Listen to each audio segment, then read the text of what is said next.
Enzo Fernandez PSG-ക്കെതിരെ രണ്ടാമത്തെ goal score ചെയ്ത സമയത്ത് പുള്ളി മറ്റേ വേൾഡ് കപ്പിന്റെ ആ ഒരു സാധനമൊക്കെ ചൂണ്ടിക്കാണിച്ച് ഫ്ലെക്സ് ചെയ്തു. ഓക്കെ, അത് കാണിച്ചു കൊടുത്തു. കണ്ടോ, PSG ഓഡിയൻസിന് പാർക്ക് പ്രിൻസസിലായിരുന്നു മാച്ച് ഉണ്ടായിരുന്നത്, ഞങ്ങൾക്ക് വേൾഡ് കപ്പ് ഉണ്ട്, നിങ്ങളെ പൊട്ടിച്ചിട്ടാണ് ഞങ്ങൾ അത് എടുത്തത് എന്നുള്ള രീതിയിൽ.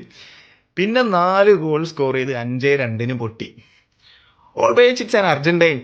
ഓക്കെ, അതൊരു യാഥാർത്ഥ്യമാണ്.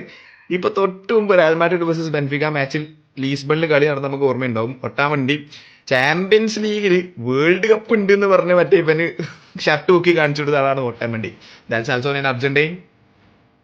പക്ഷേ അവിടെയും പൊട്ടി ഇവിടെയും പൊട്ടി. അങ്ങനെ മൊത്തത്തിൽ ഈ ക്ലബിന് വേണ്ടി കളിക്കുന്ന സമയത്ത് വേൾഡ് കപ്പ് ഒക്കെ കാണിക്കുന്നതിൽ അർത്ഥമുണ്ടോ എന്ന് എനിക്കറിയില്ല. ഈ എൻസോ ഫെർണാണ്ടസ് കാണിക്കാം, ക്ലബ് വേൾഡ് കപ്പാണ് നേടിയത്, അത് PSG പൊട്ടിച്ചാണ് മേടിച്ചത്. പക്ഷെ അത് PSG അണ്ണാക്കിൽ തിരിച്ചു കൊടുത്തു എന്ന് മാത്രം.